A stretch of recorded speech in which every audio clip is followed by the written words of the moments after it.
Today I'm going to go through the beginner's guide to a planche press. So first of all, we need to know the difference between a normal press to handstand and a planche press to handstand. So a normal press relies on you being a bit more stacked. So basically high hip, straighter legs, shoulders not too planche, so not too far in front of the hands, and then I press up there. So notice that position, my shoulders not too far in front of the hands. If I do more of a planche press, then it's shoulders forwards, hips lower, and I come up from there. And you can notice as well by my voice that this is much harder from a strength point of view. This normal press here is much harder from a flexibility point of view. So today we're going to focus on the planche press, some ideas on how we can train it and why it's useful. Now before we start working on the planche press, there's really some prerequisites.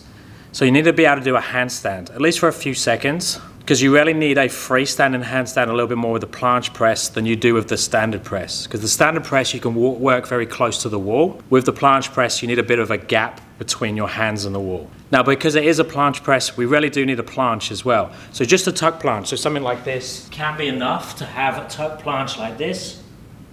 So in a tuck position. Now obviously more advanced positions is good, but to get that initial beginner's planche press version, you don't need that much than a tuck planche. Something else we really need is a tuck handstand. Now the tuck handstand doesn't have to be the most prettiest, most open position, because it is going towards a tuck planche. It can be a very planchy tuck handstand. And if you know my handstands, especially my tucks, they've always tended to be quite planchy anyway. So your normal tuck handstand position, where it's against the wall or freestanding, ideally will have open shoulders. So in this position, this one, we can be a little bit more like here.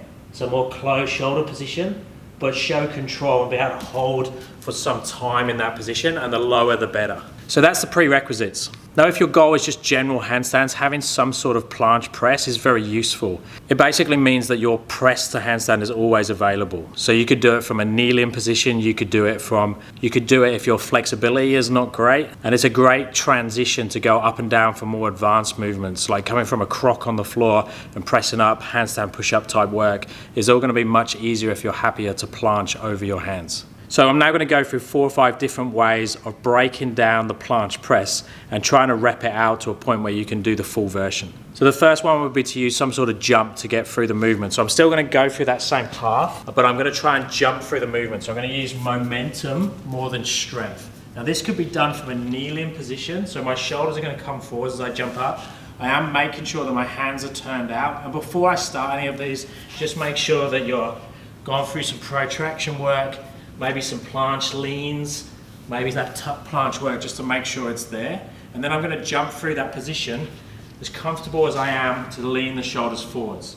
I'm going to let my legs hang backwards a little bit as well. Normally when we try and jump, we try and go up with the most efficiency as possible, so least amount of energy to go up. This time I'm going to use lots of energy by jumping forwards and up. Shoulders coming down and coming back.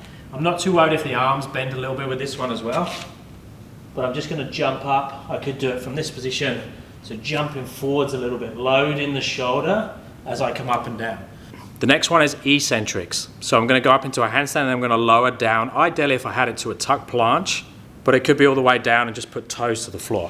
So you could start in a handstand on this one. You could lower down to your tuck. You could go to your tuck planche if you have it. That was a little bit fast.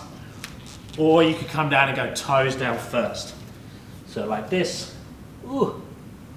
So like this, down to your tuck, through your tuck planche, toes to the floor, come back down again. Obviously with all these drills, you're just going to have to find where you're comfortable in terms of the planche level. So whether you're opened up and going more into a little bit more advanced planche position, if you're taking the shoulders very far forwards or just a little bit, you're going to have to scale that relevant to your training history, control, strength and flexibility. Okay, then we could go through partial range. Now partial range just means that we're only going to go down to a certain point and back up, or we're going to start off with a raised position. Now raising up in the planche press could be with the feet. So from this position, if I go like a traditional press position, but now my hand's a little bit further away, I'm going to planche the shoulders forwards, and because my hip is high, I can come up from there, or I can go down from there. Now if that's too hard, I could raise the feet up onto something. So like steps or boxes. This will take my hip even higher, so less range, more partial range. Or the harder variation but still a partial range would be to put your knees on the boxes. So you could use some mats, and I'm actually going to go into that tuck position and try and planche up from there. Now you can see that one's much harder to get into it.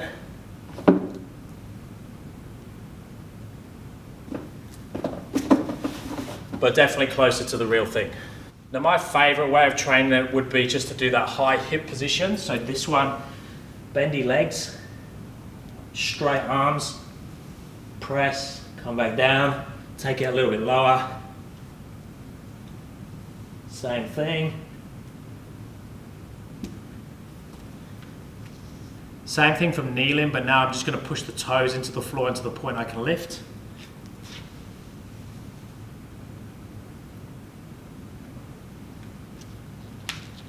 Until the point you can start in the tuck planche and then go all the way up.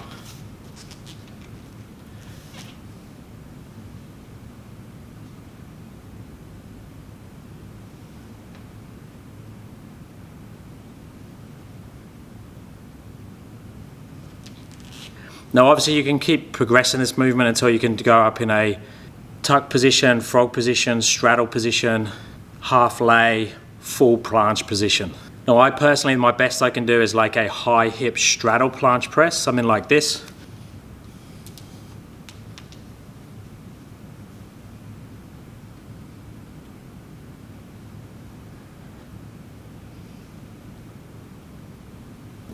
And that's borderline like when I'm bending elbows and things, so that's pretty tough.